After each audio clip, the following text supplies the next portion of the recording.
abjad sendiri pun ada. Seperti kayak Semarang kan Z-nya gini. Tapi kalau di Salatiga tuh Z-nya gini. Ini Z. Profesi juru bahasa isyarat sendiri tuh secara global di Indonesia ya, secara keseluruhan di Indonesia tuh jumlahnya selalu saya sampaikan ke mereka gitu loh. Ayo jadi JBI yuk, ayo jadi juru bahasa isyarat yuk, bisa jadikan profesi loh.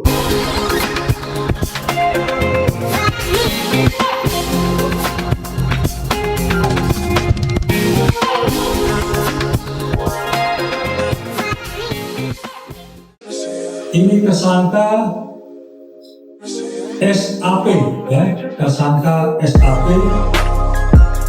Penangnya adalah dia yang mengaku sebagai anak palsu. Ya. Dari hasil keterangan telah dilatih tanpa biaya. Semua melalui proses dan prosedur yang ada. Ini juga kita selesaikan. Sobat baca aja, kembali di podcast Kerja Aneh-Aneh. Kali ini podcast Kerja Aneh-Aneh kedatangan tamu yang memiliki profesi unik.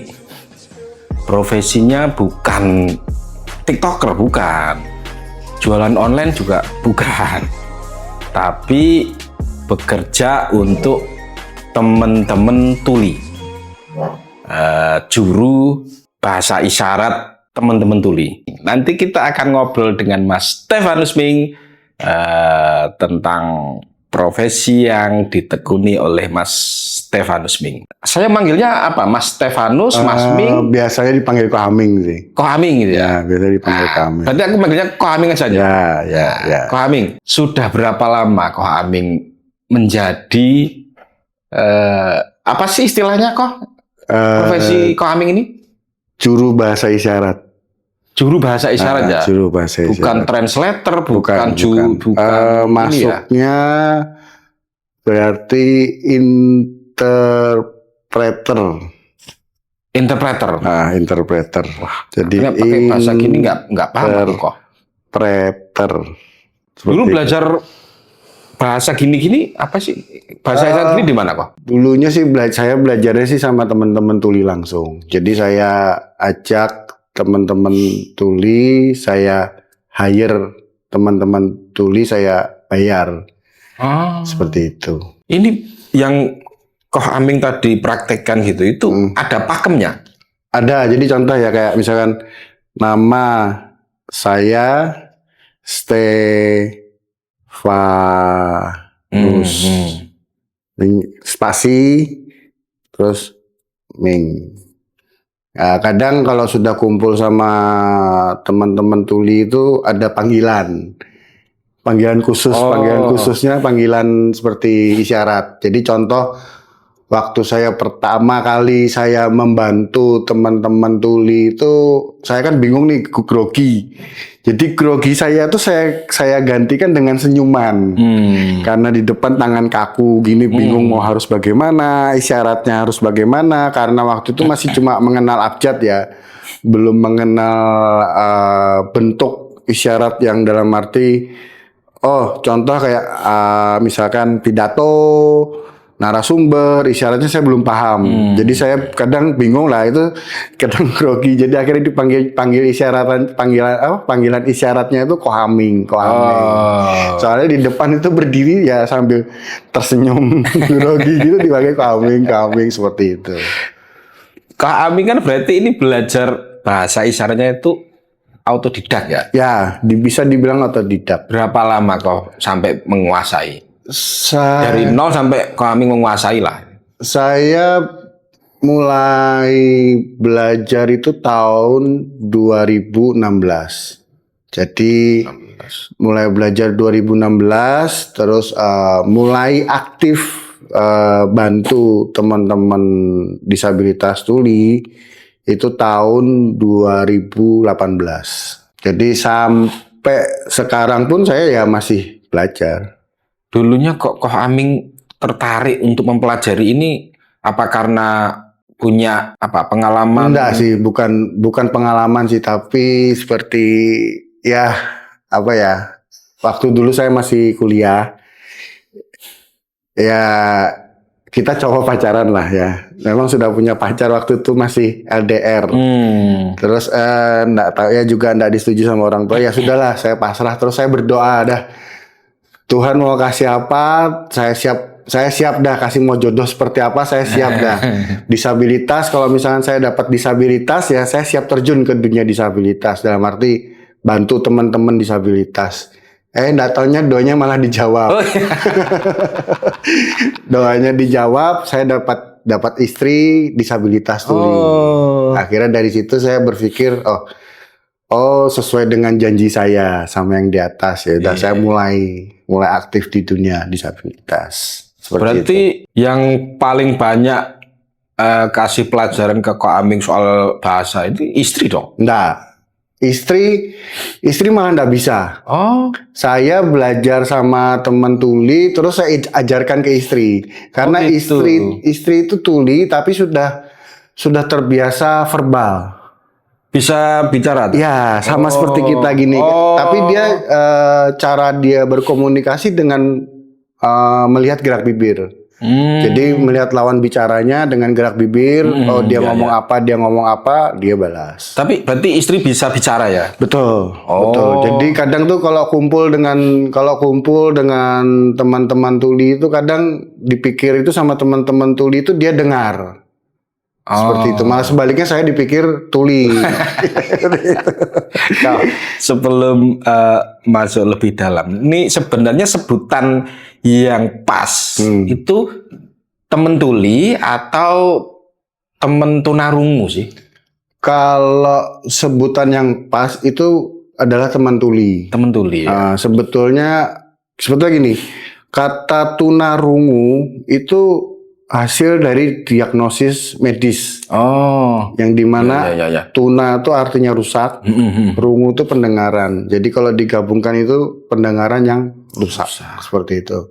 Jadi ya sebetulnya menjadi sebuah perdebatan gitu. Perdebatan yang bagaimana yang dalam arti kok orang-orang dulu ya, orang-orang awam yang dulu yang dalam arti kok ngomong kata tuli kasar ya. Lebih enak kata tunarungu, betul ya. Nah, jadi kadang itu orang tuh berpikir, waduh, kok bingung ya antara nyebutkan tuli dengan tunarungu. Tapi sebetulnya teman-teman tuli itu lebih senang disebut tuli. Tapi dengan catatan T-nya huruf besar. T-nya udah besar. Ya, bukan. Jadi kalau misalkan kita WA, SMS lah, contoh SMS atau WA. Jadi pada saat mengetik di kalimat itu T-nya huruf besar, bukan huruf kecil. Berbeda kalau dengan huruf kecil itu sifatnya adalah sebuah ejekan. Berbeda seperti itu. Itu ya. Kalau ya sebetulnya tidak ada permasalahan sih mau ngomong tunarungu karena orang awam belum tahu ya monggo gitu loh. Tapi kita di sini melakukan advokasi. Ini loh sebetulnya yang disebut itu adalah kata tuli ini gitu loh, bukan tunarungunya yang diambil. Terus Kak Aming mulai apa ya, kan belajar bahasa isyarat, terus kemudian langsung bekerja sebagai seorang juru bahasa atau kerja sosial dulu atau Awalnya saya bantu dulu. Jadi bantu tidak langsung dalam arti sifatnya kita tuh relawan. Masuknya kategori relawan yang dalam arti bukan profesi ya, bukan profesional tapi masih relawan. Jadi ya kalau ada kegiatan dia diajak, tolong bantu terjemahkan. itu tahun Ya tahun 2018 itu relawan dulu ya. Di komunitas teman-teman dulu. Ya, betul. Jadi tolong bantu terjemahkan dia ngomong apa. Oke, saya bantu. Tapi ya waktu dulu itu masih ya belum apa ya? Belum terlalu mahir lah atau belum terlalu cepat lah dalam arti masih kadang masih ejaan abjad. Jadi kayak misalkan pemerintah kan bingung nih. Terus pemerintah terus lama-lama diajarkan sama teman tuli, diperbaiki. Oh, kalau ngomong pemerintah tuh harus gini tangannya. Oh, ini pemerintah seperti. Oh, ya oke, paham. Terus nanti tambah lagi apa? Kalau misalkan kayak dinas bagaimana dinas? Nah, nanti diajarkan sama dia pelan-pelan gitu. Seperti itu. Terus mulai Koh Aming masuk ke sebagai seorang profesional juru bahasa isyarat itu kapan kok? Saya mulai full sebagai profesional itu di tahun 2000, sekitar 2019-an. Covid dong berarti kok? Ya, mau deket Covid. Jadi mau deket Covid tuh 2019-an tuh sudah mulai, ya awal tahun tuh sudah mulai aktif. Kan kayaknya tahun-tahun Covid itu yang kemudian mengangkat profesi juru bahasa ini menjadi semakin banyak dicari gitu. Ya, betul. Seingat saya sih itu karena jadi pada saat kalau pada saat live lewat melalui tayangan online gitu pasti ada di pojokan. Terus ya sebetulnya sih bukan itu juga sih, tapi akses ya. Bercerita tentang akses itu bagaimana sih sebetulnya itu ya contoh lah, nggak usah jauh-jauh kayak teman-teman disabilitas yang daksa ya, yang pakai kursi roda. Sekarang kalau misalkan berkunjung ke rumah atau ke kantor lah, ibaratnya berkunjung ke kantor, terus adanya cuma aksesnya itu tangga, otomatis kan pakai kursi roda kan nggak bisa. Nah, karena nggak ada akses gitu loh, seperti itu. Waktu itu ya saya berpikiran ya sudahlah, kita sebagai saya bisa bahasa isyarat, ya saya jadi jembatan untuk penghubung sini dunia teman-teman tuli, di sini dunia masyarakat yang non disabilitas. Kan seingat saya waktu Covid itu kan begitu, informasi itu kan begitu hiruk pikuk ya waktu itu ya. Ya tapi kan itu hanya untuk teman-teman dengar. Ya betul. Informasi untuk teman-teman tuli itu kan waktu itu nggak, ya mungkin pejabat-pejabat pemerintah kan nggak begitu sampai ke teman-teman tuli. Ya. Jadi gini, sebetulnya informasi itu sudah tersebar dan teman-teman tuli sudah melihat secara visual sih.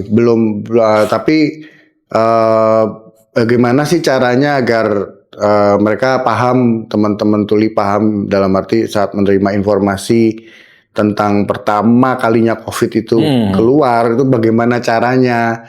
Nah, dari teman-teman tuli yang mereka yang buat bahasa isyarat, mereka mencari ini kira-kira bahasa isyaratnya enaknya apa gitu loh, cocoknya bagaimana, maksudnya terus karena kemampuan teman-teman tuli itu kan berbeda-beda. Ada yang sekolah di SLB, ada yang enggak sekolah sama sekali. Ada juga yang sekolah di umum atau reguler. Tapi untuk pemahaman atau penguasaan bahasa isyarat kan masih kurang. Nah, itu teman-teman tuli itu melakukan penelitian. Kira-kira cocoknya apa? Isyaratnya harus bagaimana? Penyampaiannya bagaimana? Ya akhirnya tercetuslah keluar kayak misalkan lambang Covid, karena mereka lihat gambar Covid kan ada duri-durinya tuh. Oh ini Covid nih, karena ini bola terus ini ada gambar duri-durinya seperti itu. Itu yang membuat simbol-simbol kayak gitu ada perkumpulannya, atau tumbuh secara alami atau gimana kok? Dari teman-teman tuli sendiri. Ya, dari satu orang nih, dari satu orang yang buat terus akhirnya nyebar melalui ya kayak media-media sosial seperti itu. Ada yang ini menyebarkan atau gimana? Kan misalkan gini, yang membuat simbol adalah orang Semarang gitu. Kan misalkan untuk kemudian bisa sampai ke teman tuli yang di Papua itu kan butuh lama ini.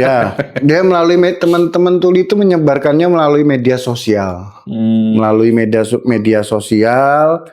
Disebarkan dari satu orang, terus ada yang beberapa ngambil terus disebarkan lagi. Berarti bahasa di teman-teman, bahasa isyarat di teman-teman terus berkembang terus berarti dong? Betul. Ada kosakata baru berkembang, nambah lagi. Jadi mereka tuh punya sebuah ya kalau dibilang bukan lembaga sih ya, tapi namanya tuh LRBI. LRBI itu apa? Laboratorium Riset Bahasa Isyarat. Itu di bawah payung Universitas Indonesia. Universitas Indonesia. Nah, di bagian Fakultas Ilmu Budaya. Mereka masuknya di situ. Dan Ini mereka berarti dikasih ruang. lembaga yang ini apa ya, kayak pakemnya gitu atau gimana? Pak? Ya, jadi nanti dari bahasa-bahasa isyarat setiap daerah itu masuk ke mereka, sama mereka disaring nih. Jadi disaring, kira-kira cocok yang mana itu diambil sama mereka. Oh gitu ya. Setelah diambil sama mereka itu nanti disebar. Nah, penyebaran itu melalui mana? Penyebaran itu melalui yang dalam arti nanti teman-teman tuli itu dipanggil untuk kumpul. Nah, cara panggilnya bagaimana? Mereka ngadakan kegiatan seperti kongres, seperti kayak kita nih ada namanya kalau di dunia internasional ada namanya WASLI. WASLI itu World Association Sign Language Interpreter. Jadi ada kayak perkumpulan itu juga, kita dilibatkan juga seperti itu. Oh, ini ada bahasa baru nih. Bahasa barunya apa nanti dikeluarkan. Kalau seorang juru bahasa isyarat itu selalu dari orang dengar. Maksudnya orang yang normal gitu. Enggak. Teman tuli pun bisa. Bisa ya? Bisa. Jadi kalau kita yang orang dengar, kalau teman tulinya yang jadi juru bahasa isyarat, kita di belakang kamera atau di hadapan mereka. Jadi contohnya kayak pernah yang saya lakukan tuh di TVRI. Jadi waktu itu di TVRI itu kegiatan kalau enggak salah waktu itu SEA Games yang ini Paralimpik. Oh, yang memang untuk disabilitas. Ya, betul. SEA Games waktu itu. Itu jadi teman tuli di depan kamera, kita di belakang kamera. Jadi ini kamera, kita di belakangnya. Itu kita sebetulnya bukan JBI, tapi kalau kita sudah berposisi seperti itu namanya kita feeder. Feeder itu berarti kita yang punya telinga, kita pinjamkan ke teman tuli. Berarti itu. Koh Aming yang pertama menerima ini ya apa? Melihat tayangan atau suara disampaikan ke teman tuli yang di JBI tadi. Betul. Teman JBI ini yang kemudian gitu. Jadi teman-teman tuli itu pakai budayanya dia sendiri. Jadi saya pelajari budaya saya. Saya pakai apa yang saya pelajari budaya dari teman-teman tuli saya pakai, tapi nanti ditranslate atau diterjemahkan pakai budayanya teman tuli sendiri, seperti itu. Jadi contoh yang pernah saya alami lagi kedua itu saya pergi ke Cirebon. Jadi pergi ke Cirebon karena besoknya ada kegiatan muscap ya. Itu saya lakukan sebelum hari H. Itu kita ada rapat briefing dulu malam. Briefing, saya ngomong, saya nanti nerjemahkan pakai budaya saya dari Semarang bagaimana. Oh, enggak apa-apa. Oh, gitu ya. Enggak apa-apa. Kita saling menghormati. Tujuannya apa? Biar komunikasi bisa nyambung. Kita tetap menghormati. Silakan. Tapi nanti saya bantu. Saya terjemahkan pakai budaya Jawa Barat. Seperti itu. Sorry nih kok tak potong. Berarti di bahasa isyarat yang ada di Indonesia gitu, itu berarti ada juga bahasa isyarat lokal. Ya. Maksud saya kan kita kalau di bahasa kita ada bahasa Jawa, bahasa Batak, bahasa Papua gitu. Kalau di isyarat sama. Yang berkembang gitu. Komunitas misalkan teman-teman komunitas tuli di Semarang, keseharian yang di lingkungan dia kan bahasanya Jawa atau Indonesia. Sementara yang di Papua misalkan atau di Aceh atau di Medan itu kan bahasanya yang berkembang lain. Sama. Itu berarti beda. Ada juga ya? Ada. Nah, kalau itu biasanya kita sebut namanya BISDA. Bisindo Daerah. Oh. Jadi contoh ya, yang saya tahu, yang saya pelajari itu kalau misalkan nih contoh kayak sebutan abjad sendiri pun ada. Seperti kayak Semarang kan Z-nya gini. Tapi kalau di Salatiga tuh Z-nya gini. Oh. Ini Z. Terus kalau lagi tambah kalau misalkan kita di Semarang budayanya isyaratnya R-nya gini. Tapi kalau di Wonosobo R-nya gini. Padahal deket ya, itu sudah beda ya. Ya itu untuk mensiasati apa ya, perbedaan-perbedaan gitu gimana kok? Ya kita dari gestur sih. Gestur, ekspresi. Mereka paham. Ekspresi. Ya. Berarti kalau di apa ya, juru bahasa isyarat itu ekspresi ini penting ya? Betul banget. Jadi pada saat kita menerjemahkan pun tuh harus ada ekspresi. Itu yang saya lagi pelajari sekarang. Lah kalau di TV itu kok, kan kalau di layar ya, kalau TV sekarang mungkin gede-gede sampai ada yang 54 in gitu, gede. Tapi kan tetap aja layar yang untuk temen apa ya, untuk juru baca kan kecil kok. Nah itu temen tuli apa ya harus dia? Nah itu yang lagi kita lakukan advokasi. Soalnya apa? Maaf ya, kita berbicara di luar Indonesia. Seperti di Amerika sendiri itu untuk penerjemah. Jadi layar yang besarnya tadi itu tuh ada kalau dimasuk perhitungan tuh seperempat apa sepertiga layar. Jadi posisinya minimal segitu ya? Ya besar. Jadi ini layar berita, di sebelah tuh ada layar penerjemahnya. Itu yang sebetulnya harusnya seperti itu. Itu kalau itu kan bisa kelihatan ya. Kalau kecil itu kan ya jadi teman-teman tuli sendiri masih banyak yang memperjuangkan soal itu. Tetapi yang sudah saya lakukan tuh pertama ya di gereja ya. Gereja sudah mulai. Jadi ya layar terus di pojokan itu bukan kecil lagi tapi rada agak membesar sedikit. Jadi membesar sedikit ya sekitar hampir ya kalau dibilang ya sepertiga monitor tapi sepertiga layar tapi rada biasanya kecil banget tuh di pojok tapi itu sudah diperbesar seperti itu. Jadi masih belum terlalu paham sih masyarakat seperti itu.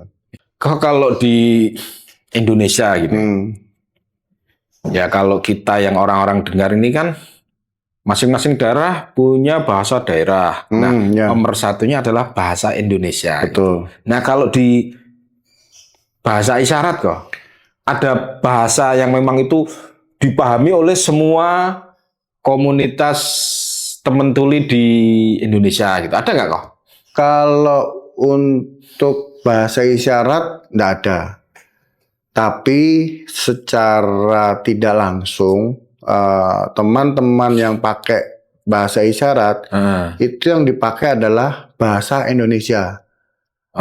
Kenapa? Karena untuk pribadi sendiri teman-teman itu tidak bisa karena tidak bisa mendengar ya, tidak paham bahasa daerah seperti itu. Jadi mereka mendapatkan pendidikan di sekolah itu berupa bahasa Indonesia.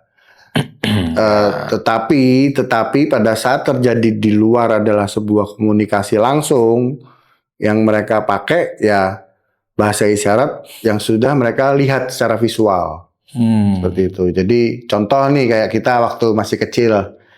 Biasanya kalau ibu kita manggil, ayo mandi. Nah, betul. Ayo makan.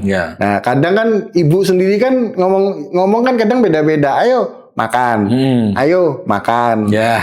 Betul dah. Betul. Mereka melihatnya dari situ. Ya tadi kalau misalkan obrolan teman tuli Semarang misalkan atau Solo ketemu dengan teman tuli dari ya ambilkan misalkan Sumatera gitu, bahasa masing-masing kan beda. Itu kan berarti yang dipakai adalah Indonesia gitu.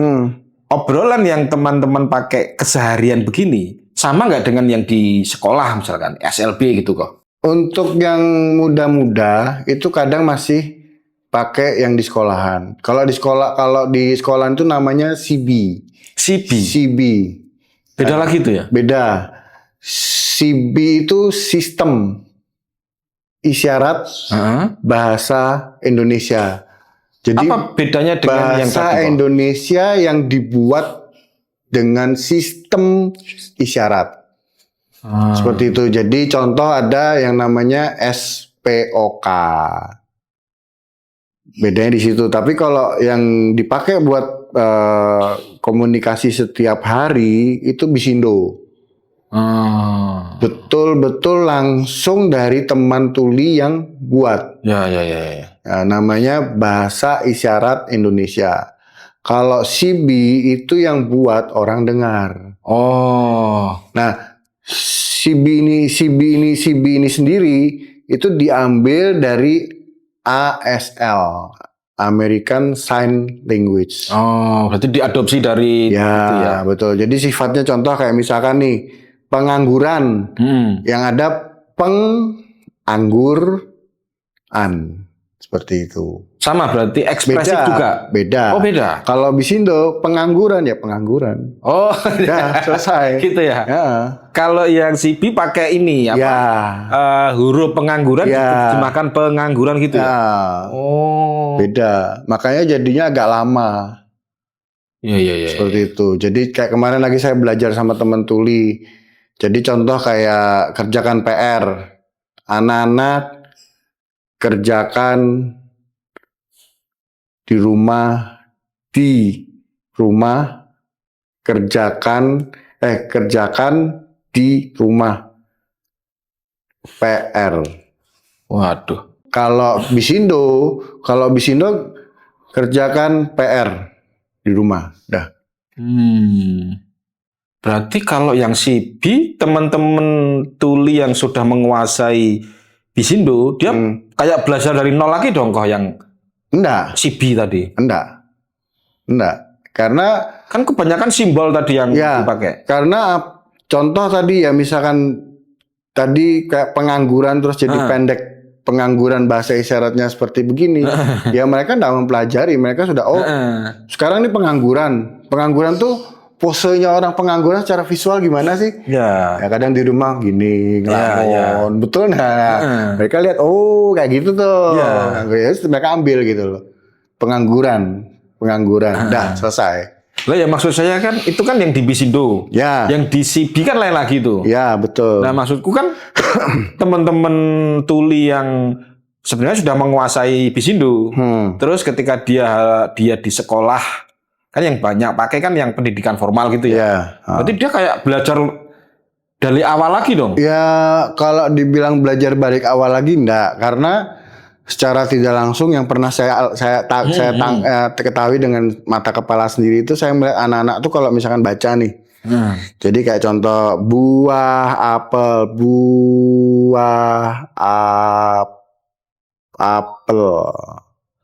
Jadi apa yang ada di huruf di sini ya mereka gerakan tangannya. Berarti jari-jari ini abjadnya itu di semuanya itu kok. Misalnya apel ya APEL gitu.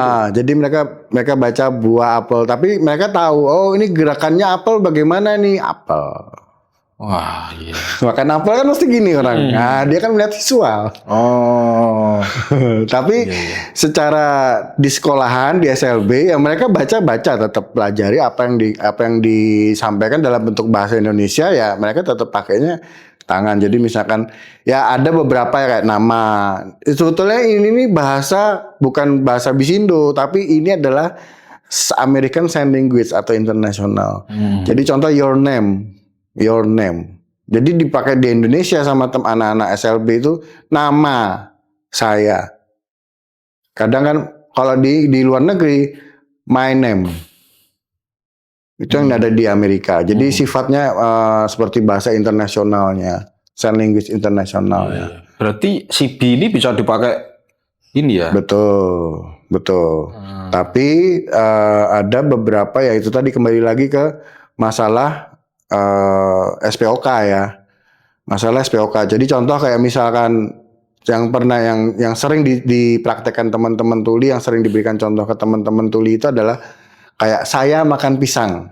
Kan bahasa Indonesia tulisan saya makan pisang. Saya makan tangan sudah masuk nih saya makan lah. Masa muntahkan lagi pisangnya baru dibuka. Ya. Nah, tapi kalau di Bisindo pisang saya maka seperti itu. Ya. Makanya jadi terkadang itu kalau komunikasi dengan mereka, dengan teman-teman tuli itu kadang bahasa masih terbolak-balik seperti itu. Karena mereka berdasarkan visual.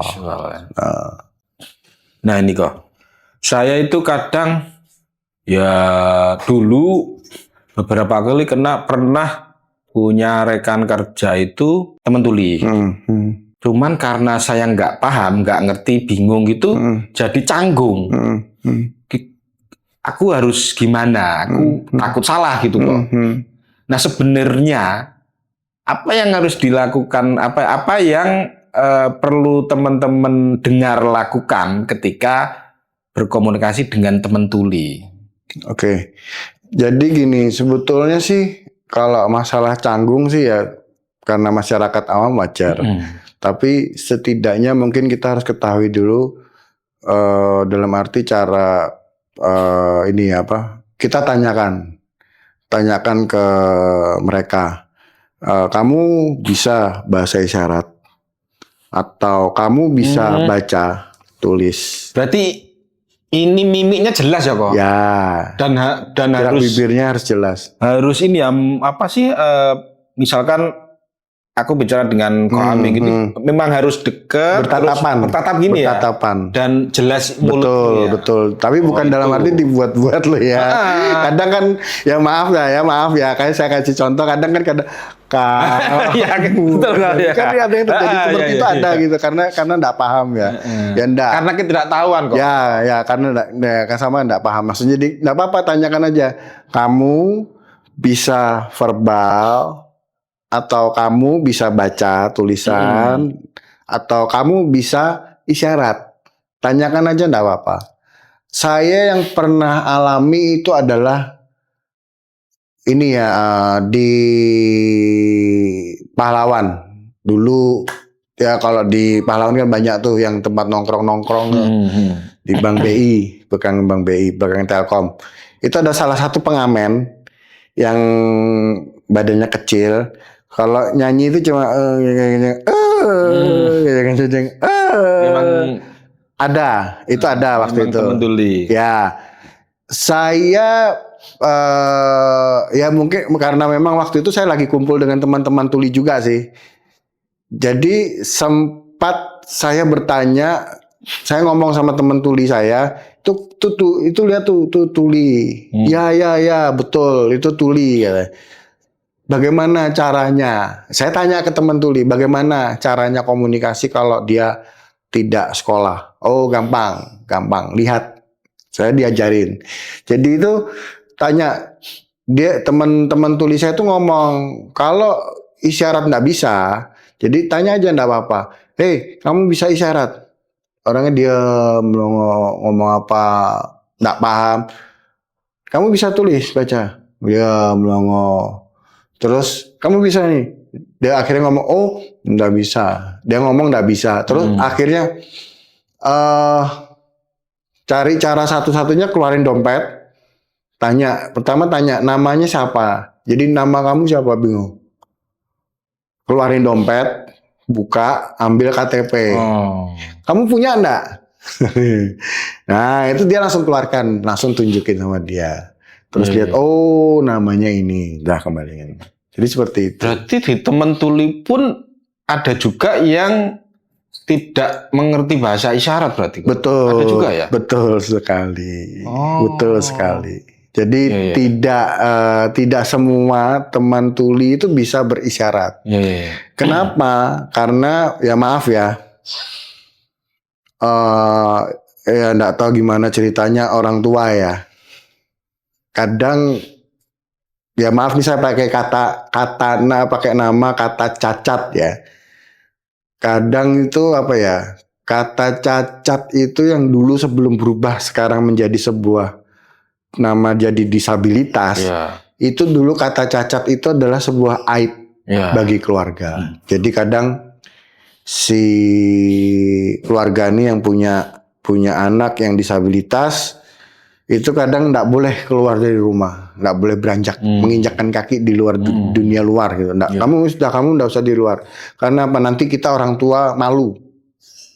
Karena kita bersosialisasi di luar, kita nanti orang tua malu punya anak yang punya kekurangan seperti ini. Itu yang terjadi. Akhirnya ya begitu mereka beranjak dewasa, yang dimana mereka harus keluar dari rumah, yang tidak bisa di dalam rumah terus, harus berkegiatan di luar, otomatis kan nggak tahu dunia luar seperti apa gitu loh. Akhir begitu keluarnya ya kaget, oh begini ya, dunia luar seperti ini ya, waduh. Nah, itu yang ada di benaknya mereka gitu, itu yang terjadi. Berarti kah ini saya sebagai orang dengar gitu, kalau suatu saat ketemu lagi dengan temen tuli, kalau tadi kau kan yaudah tanya aja gitu. Yang penting ini ya, berarti ekspresi mimik ya. Betul. Ini tangannya nggak perlu, nggak usah. Nggak usah ya. Nggak usah. Soalnya kan Ya, kalau keliru malah nanti. Nggak, sebetulnya tangan ini itu untuk memperjelas, untuk memperjelas. Jadi contoh kan kita nggak mungkin ngomong. Kayak nggak usah jauh-jauh, sekarang saya coba ya. Saya ngomong apa ya?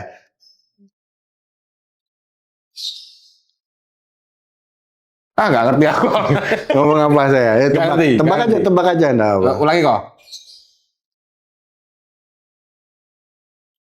Kamu.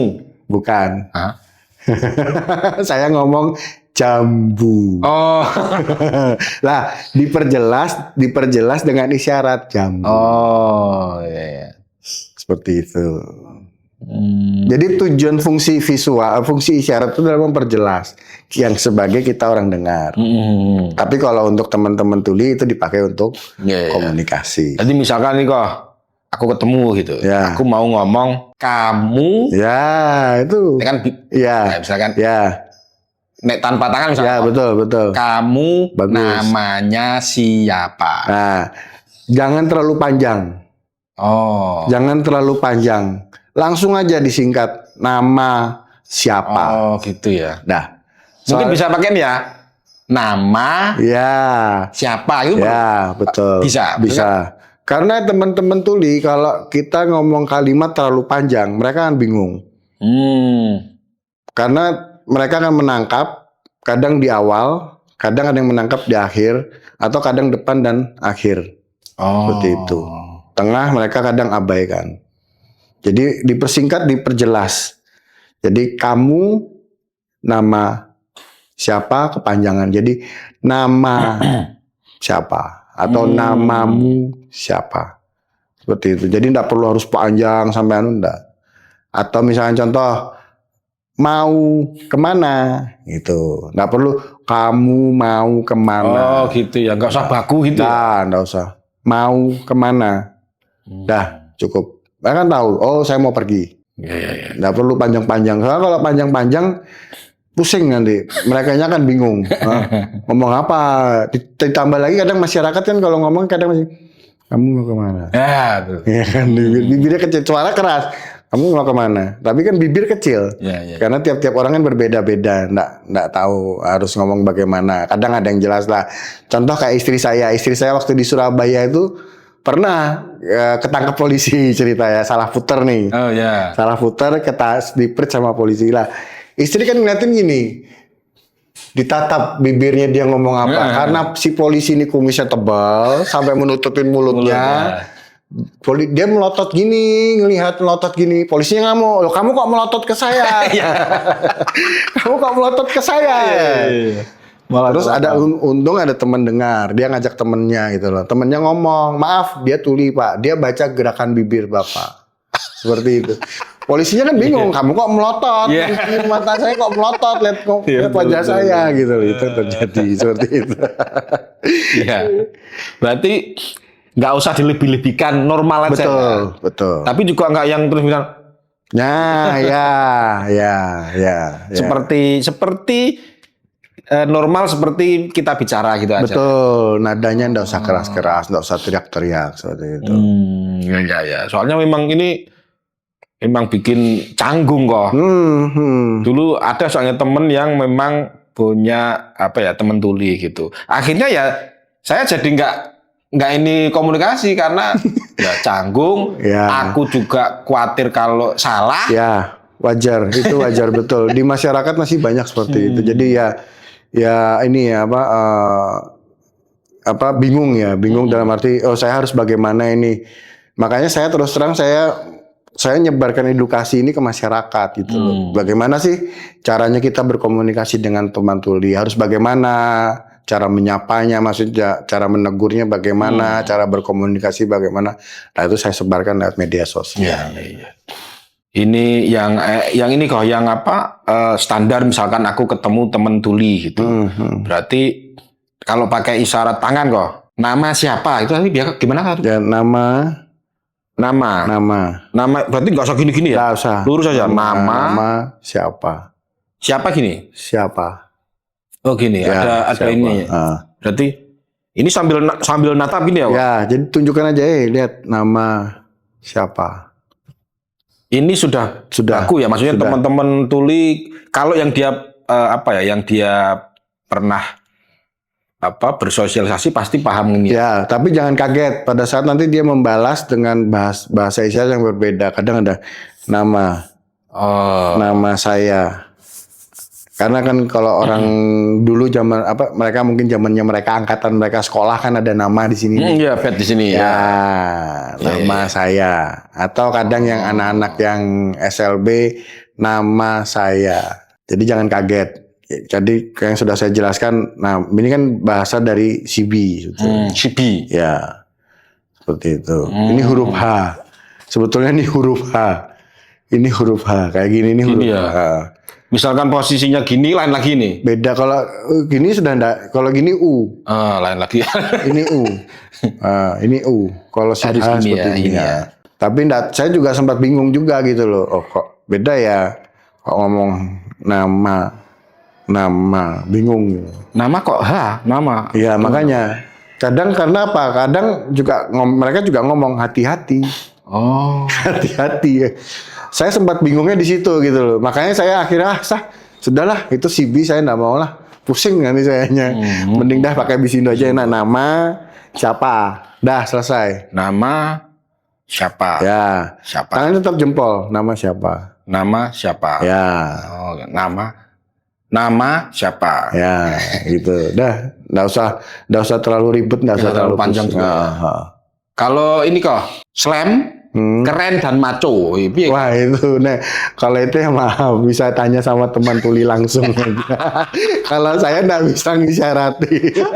Gitu ya. Jadi gini, ya ini kita berbicara masalah etika ya.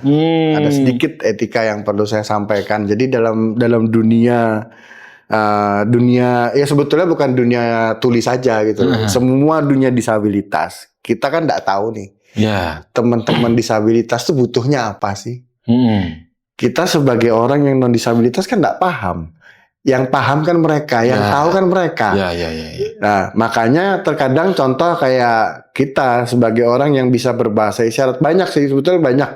Kok tolong dong ajarin saya isyarat. Orang dengar ya. Dengar. Tolong dong ajarin saya isyarat. Ini isyaratnya apa? Ini isyaratnya apa?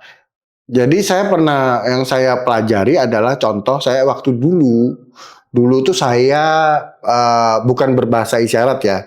Saya kumpul di kos, itu kumpul dengan teman-teman dari Ambon. Kumpul dengan teman-teman dari Ambon, saya coba belajar bahasa Ambon. Saya ngomong, saya tidak tahu, beta mau belajar bahasa saya. Terus diomongin sama teman saya, kalau mau belajar bahasa kita, boleh. Kita tidak melarang kok. Tapi pada saat memakai bahasa kita, tolong. Jangan sembarangan. Ini yang temen Ambon ngasih tahu. Ya. Karena apa?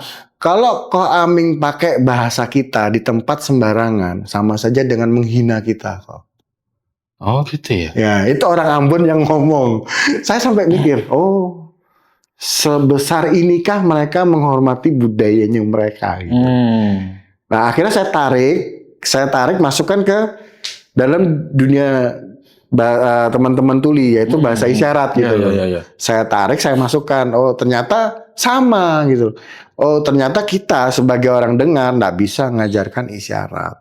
Kenapa? Ya sama seperti kita merebut haknya teman-teman gitu. tuli. Ya. Itu. Makanya dari situ saya begini ya.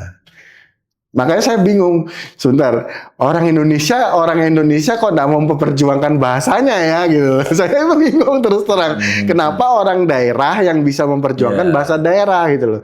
Sedangkan yang dimana kita sebagai bangsa Indonesia ya orang Indonesia yang bisa berbahasa Indonesia kok kita nggak mau memperjuangkan bahasa Indonesia gitu loh. Bahasa ibunya itu mungkin karena Ya. Ambon, bahasa ibunya ya bahasa Ambon, bahasa Maluku. Dari situ saya buka, oh begitu ya. Sebesar itukah kecintaan mereka terhadap bahasa. Dari situ saya sadar, oh berarti sama dong dengan teman-teman tuli yang punya budaya bahasa isyarat. Kalau kita, ya saya sering ngomong sih ke teman-teman dengar. Contoh nih, saya kasih contoh. Kalau saya datang ke rumah kalian, saya mencuri. Kalian bagaimana? Marah enggak? Nah, sama seperti itu. Yang terjadi. Kok ini balik ke profesi yang sekarang Koh Aming geluti.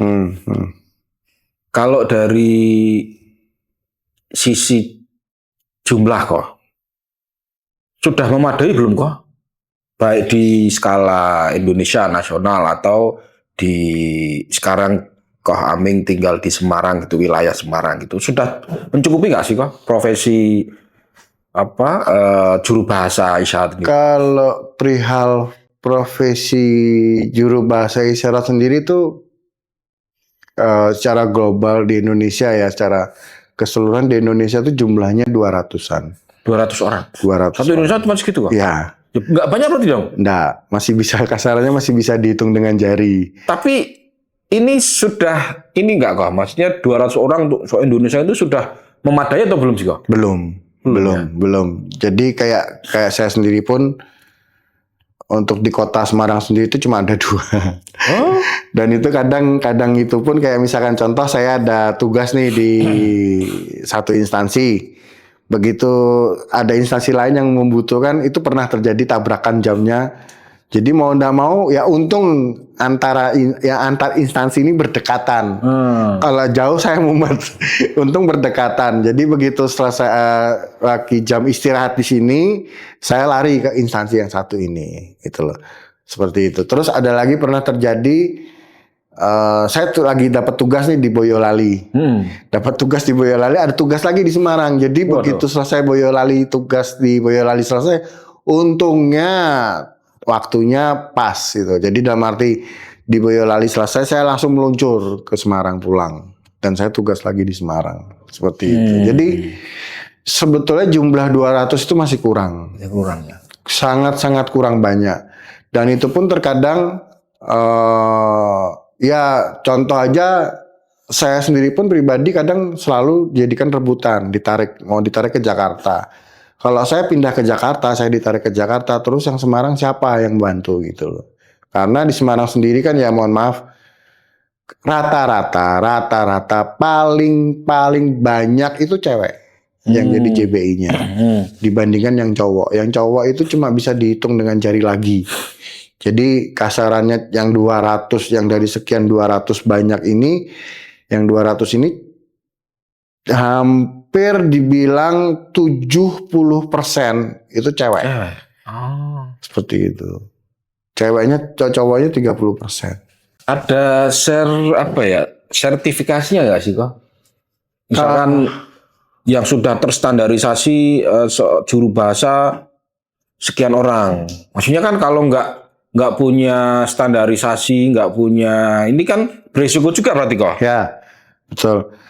Kalau untuk sertifikasi itu adanya dari kegiatan seminar yang dibuat teman-teman tuli. Tapi kalau untuk sahnya itu biasanya ada sertifikat yang kalau teman-teman dengar ikut kelas. Seperti Pusbisindo.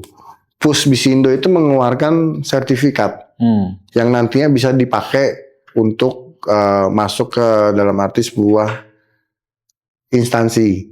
Contoh kayak misalkan saya nih pernah dipanggil untuk jadi juru bahasa isyarat di pengadilan. Waktu itu kasusnya teman tuli mencuri, curi motor, curi motor. Lah dari kejaksaan itu minta bukti legalitas kita sebagai juru bahasa isyarat.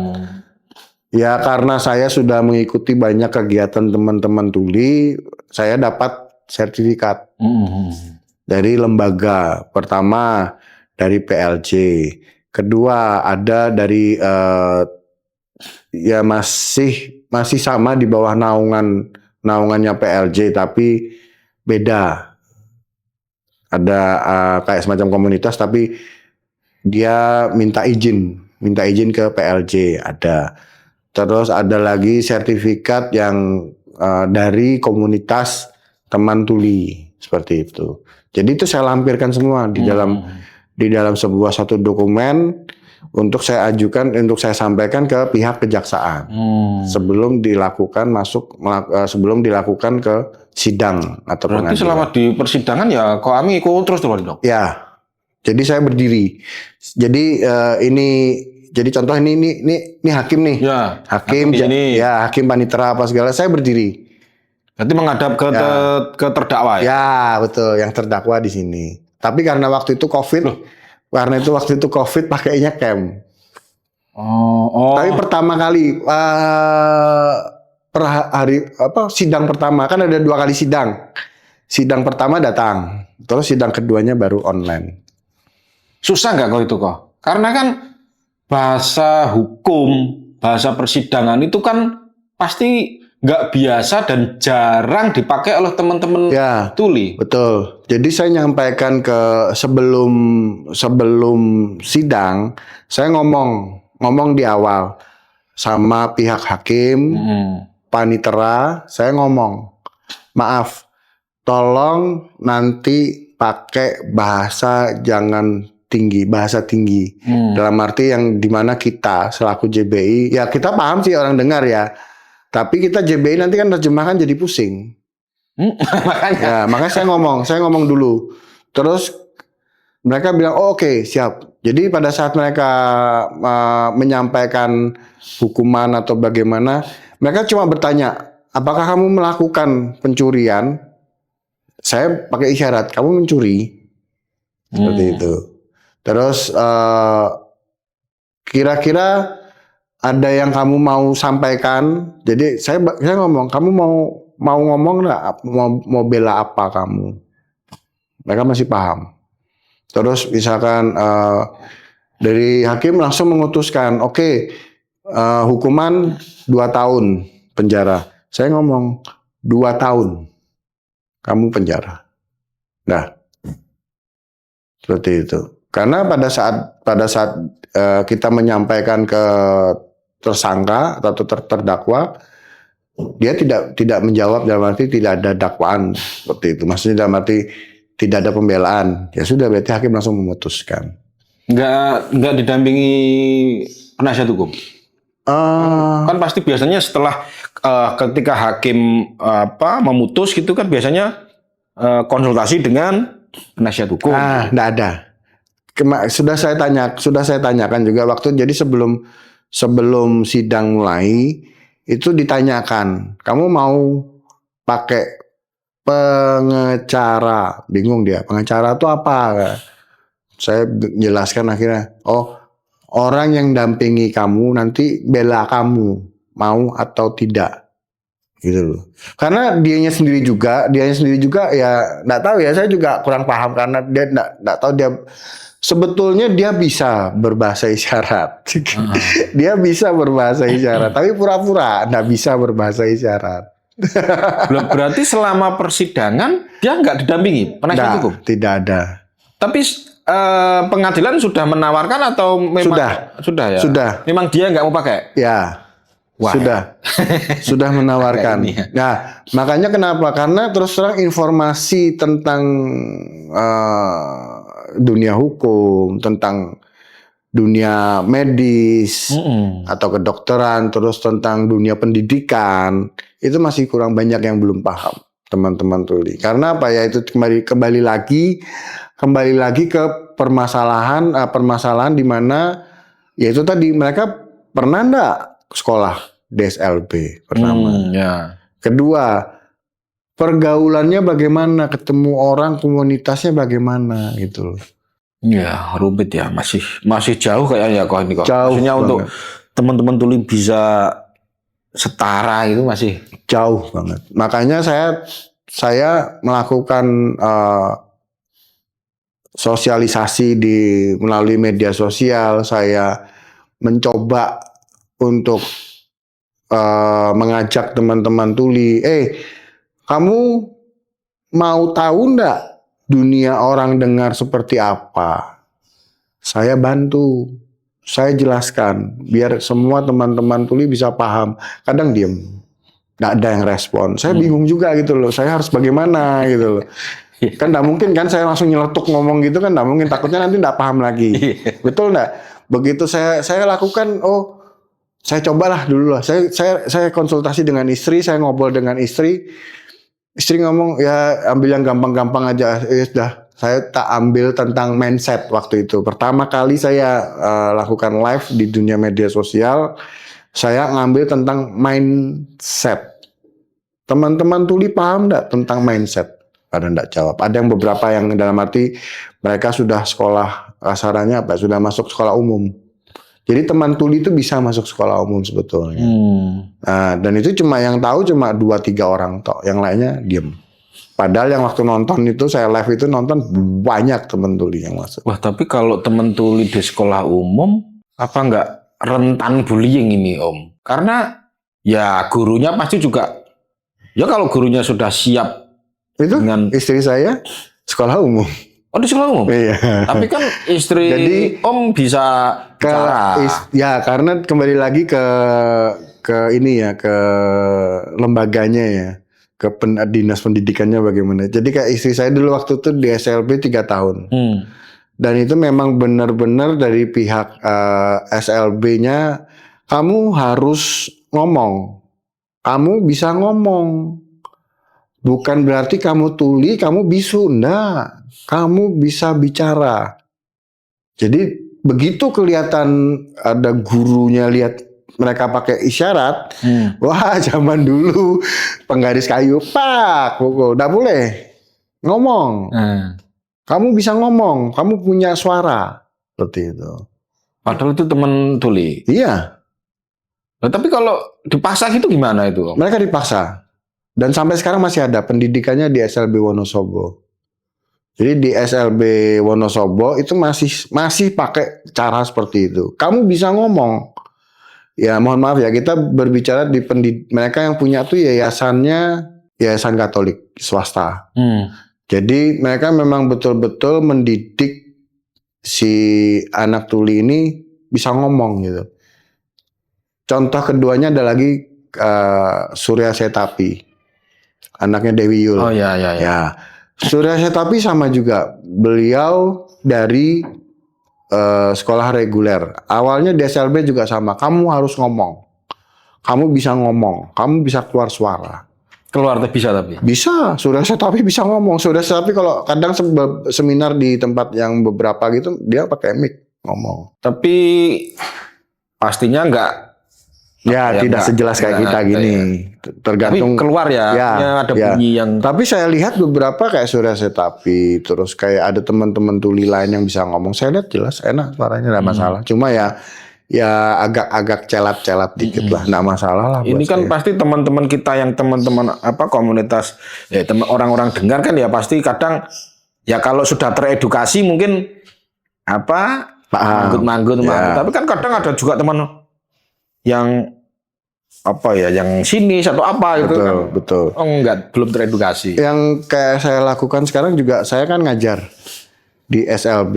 Ngajar apa? Ngajar artikulasi. Artikulasi itu seperti apa? Jadi dalam arti pengucapan huruf A, B, C itu seperti apa? Saya ajarkan ke anak-anak tuli.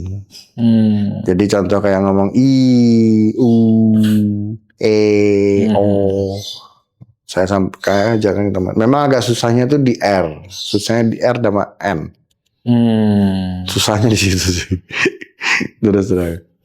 Kok ini kan Kak Aming berarti sudah cukup lama ini ada di dunia juru bahasa ini. Berarti ini satu-satunya profesi yang Kak Aming sekarang geluti ya? Ya, betul. Betul. Jadi satu-satunya profesi yang ya sebetulnya sih bukan profesi, bukan satu aja sih, sebetulnya banyak kerjaan, cuma ya kembali lagi ke tadi ya masalah janji sama yang di atas itu. Ya memang ya akhirnya saya menggeluti semua. Jadi dalam arti ya sebetulnya tidak hanya di dunia tuli saja. Jadi saya juga terlibat dengan teman-teman disabilitas lainnya seperti netra. Saya ngajar teman-teman netra tuh bukan ngajar tapi saya jadi pelatihnya mereka karena saya juga tergabung di NPCI, cuma saya bagian untuk pengembangan atlet seperti itu. Terus saya juga di Daksa juga sama, saya pengembangan di atlet seperti itu. Secara ekonomi nih kok, maaf ini nanya, mencukupi nggak sih kok menjadi seorang juru bahasa ini kok hidup di Indonesia? Ya, gimana ya? Susah sih ngomong sih. Kalau dibilang mencukupi ya sebetulnya ya kurang. Tapi kalau dibilang kurang ya cukup-cukup aja. Yang saya cari sebetulnya sih bukan masalah uang ya. Yang saya pikirkan itu adalah ya saya nanam harta di atas itu aja. Itu yang saya pikirkan, saya utamakan seperti itu sih. Karena ya terus terang sih ya kalau berbicara masalah itu agak susah kalau ngomong seperti itu. Maksud saya gini kok, kan tadi Kak Aming bilang profesi, sekarang sudah dianggap sebagai profesi ya? Ya, sudah Maksudnya profesi. setara ada profesi dokter, profesi insinyur, teknik sipil, arsitek. Berarti juru bahasa sudah dianggap sebagai. Ya, betul. Karena kita sudah terdaftar di lembaga PLJ dan saya sudah jadi anggota di Asosiasi Juru Bahasa Isyarat Indonesia. Nah, itu maksud saya. Kan tadi Kak Aming bilang jumlahnya se-Indonesia aja 200-an baru. Betul. Nah, maksudnya kalau ada orang dengar yang wah, saya kok berminat nih jadi seorang juru bahasa. Nah, kan kalau ya namanya profesi kan lagi-lagi pasti nanti ke kelayakan profesi ini. Benar. Gitu. Tapi itu pengakuan atas, tapi tidak langsung jadi profesi ya, dalam arti nanti bagaimana sih teman-teman tuli memberikan sebuah rekomendasi. Jadi contoh saya kan sudah oke nih, Kak Aming sudah bisa jadi JVI. Nanti teman-teman tuli itu akan membuat surat, dan surat mereka itu ada sebuah lembaga atau organisasi yang namanya Gergatin. Nah, Gergatin itu gerakan untuk kesejahteraan tunarungu Indonesia. Jadi nanti mereka mengeluarkan surat, oh ini sah, kamu bisa jadi JBI. Nah, itu akan dikirim surat itu, nanti dikirim ke PLJ, lembaga itu tadi, Pusat Layanan Juru Bahasa Isyarat, di mana nanti itu sah masuk menjadi JBI. Jadi sebuah profesi seperti itu. Kalau ada orang dengar yang mau masuk untuk menjadi seorang profesional juru bahasa, ini menurut Kak Aming ini, yang dia niatnya itu niatnya memang niat sosial atau memang niat ya udah profesional aja gitu. Ya, kalau yang profesional ada yang sifatnya sosial, ada yang profesional. Jadi ya kembali ke diri masing-masing sih. Mau menanggapinya seperti apa gitu. Karena saya juga ya gini ya, kalau saya sih berpikir hidup tuh kita punya karma. Hidup tuh punya karma. Saya di sini melakukan ini adalah saya pengen memperbaiki karma saya dan karma istri. Karena istri saya kita secara kehidupan istri terlahir seperti ini ada karmanya. Jadi istri terlahir jadi tuli itu ada karmanya. Saya berpikir secara spiritual ya, secara spiritual ya. Istri hidup seperti ini ada karmanya. Saya ketemu dengan istri juga ada karmanya. Nah, makanya di sini saya juga akhirnya bagaimana sih cara kita memperbaiki kehidupan kita sekarang ini untuk nanti di kelahiran berikutnya atau di masa depannya kita berubah seperti itu. Itu yang saya pikirkan sih. Kalau masalah materi ya tetap semua orang pasti butuh materi. Nggak mungkin lah nggak butuh materi seperti itu. Ya maksud saya kan ya karena ini sudah menjadi diakui sebagai profesi. Betul. Ketika ada orang yang memang kepingin masuk menjadi seorang profesional, betul. Artinya dia bisa hidup dari sini ya. Betul, bisa. Itu selalu saya sampaikan ke mereka gitu loh. Ayo jadi JBI yuk, ayo jadi juru bahasa isyarat yuk, bisa jadikan profesi loh. Asik loh. Dalam arti penghasilannya ya dibilang ya lumayan, nggak terlalu tinggi-tinggi banget. Pokoknya ada penghasilan lah. Setidaknya kalian yang suka jajan-jajan, kalian ya cewek-cewek lah. Kalian suka beli alat make up, bisa buat tutupin. Saya selalu menyampaikan seperti itu. Kayaknya kalau lebih besar seorang JBI daripada fotografer. ya kadang gitu lah. Kok Aming ini dulu adalah seorang fotografer profesional, tapi sekarang memilih menjadi seorang JBI. Ya, betul. Selain karena memang tadi diungkapkan oleh Ko Aming memang panggilan jiwa, ya, betul. panggilan karma itu. Kayaknya memang lebih menjanjikan nih daripada seorang fotografer ini. Tapi memang nggak ada kelas khusus ya kok. Maksudnya ketika ada orang yang pengen masuk ke sini gitu, nggak ada itu tempat kursusnya nggak ada atau sekolah formalnya nggak ada, kampusnya memang nggak ada. Ini memang nggak ada ya kok, bener? Adanya kelas-kelas seperti kursus sih. Oh, kursus malah ada? Kursus. Jadi namanya Pusbisindo. Pusbisindo itu Pusat Bahasa Isyarat Indonesia. Ada media sosialnya ada, bisa dicari di media sosial. Jadi bisa namanya Pusbisindo, bisa dimana dicari di IG. Nggak, maksudnya apakah di Jakarta aja atau? Nggak, tersebar di seluruh Indonesia. Tersebar di seluruh. Kalau di Jawa Tengah itu pusatnya di Solo. Di Solo. Pusbisindonya. Dan itu sifatnya belajarnya bisa online. Di Semarang sendiri ada kelas Bisindo namanya. Itu pengajarnya langsung teman tuli. Seperti itu. Kok sekarang kan eranya sudah digital nih kok.